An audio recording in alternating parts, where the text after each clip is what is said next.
Assalamualaikum warahmatullahi wabarakatuh.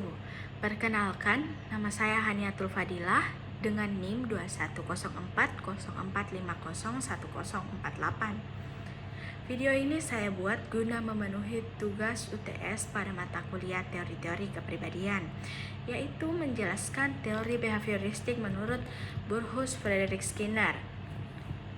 Burrhus Frederick Skinner lahir dan besar di kota kecil Susquehanna, Pennsylvania. Ayahnya adalah seorang pengacara dan ibunya adalah seorang ibu rumah tangga. Dan dia dibesarkan dengan seorang saudara laki-laki yang 2 tahun lebih muda darinya. Dia kemudian menggambarkan masa kecilnya di Pennsylvania sebagai kisah yang hangat dan stabil. Sebagai seorang anak laki-laki, dia menikmati membangun dan menciptakan sesuatu. Keterampilan yang nantinya akan dia gunakan dalam eksperimen psikologisnya sendiri. Adiknya Edward meninggal pada usia 16 tahun karena pendarahan otak.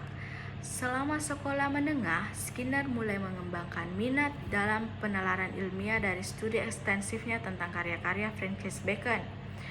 Dia melanjutkan pendidikan dan menerima gelar BA dalam sastra Inggris pada tahun 1926 dari Hamilton College. Setelah mendapatkan gelar sarjana, dia memutuskan untuk menjadi penulis. Periode hidupnya yang kemudian dia sebut sebagai tahun kegelapan. Selama waktu ini, dia hanya menulis selusin artikel, surat kabar pendek, dan dengan cepat menjadi kecewa dengan bakat sastranya. Meskipun dia telah menerima beberapa dorongan dan bimbingan dari penyair terkenal Robert Frost saat bekerja sebagai pegawai di toko buku, Skinner menemukan karya-karya Pavlov dan Watson yang menjadi titik balik dalam hidup dan karirnya. Terinspirasi oleh karya-karya ini, Skinner memutuskan untuk meninggalkan karirnya sebagai novelis dan memasuki program pasca sarjana psikologi di Universitas Harvard. Setelah menerima gelar PhD dari Harvard pada tahun 1931, Skinner kemudian bekerja di universitas selama 5 tahun berkat fellowship. Selama periode waktu ini, ia melanjutkan penelitiannya tentang perilaku operan dan pengkondisian operan. Definisi teori behavioristik menurut Burrhus Frederick Skinner adalah hubungan antara stimulus dengan respon yang ditunjukkan individu atau subjek terjadi melalui interaksi dengan lingkungan. Teori ini menekankan bahwa tingkah laku yang ditunjukkan seseorang merupakan akibat dari interaksi antara stimulus dengan respon.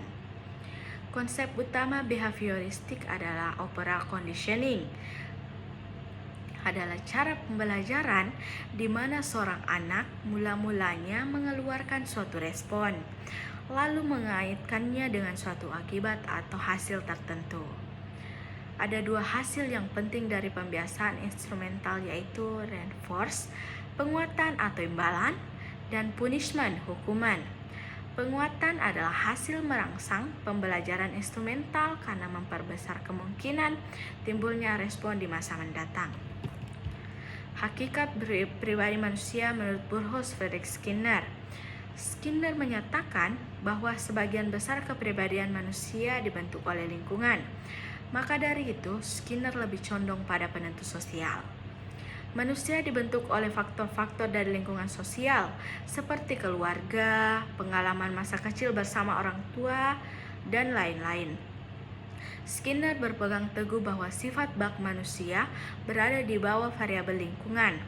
Manusia baik bukan dari asalnya, melainkan menjadi baik karena terpapar faktor-faktor lingkungannya.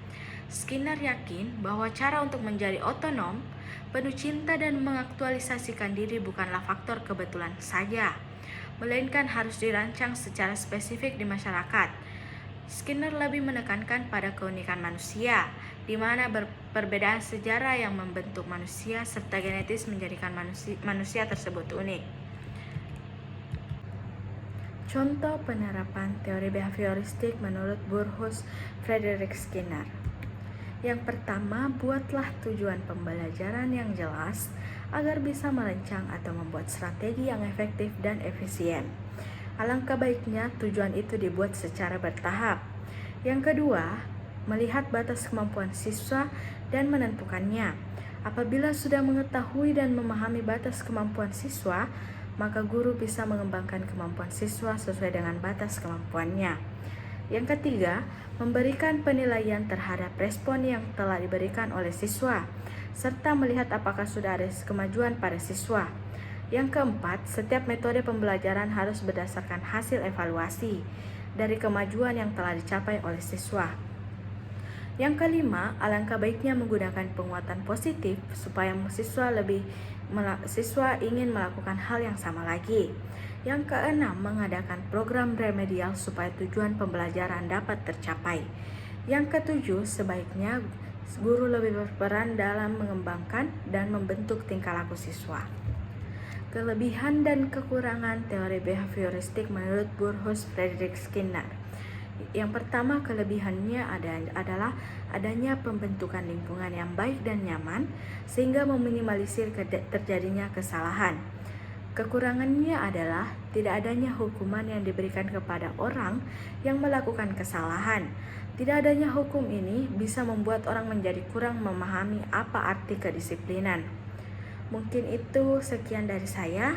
Wassalamualaikum warahmatullahi wabarakatuh.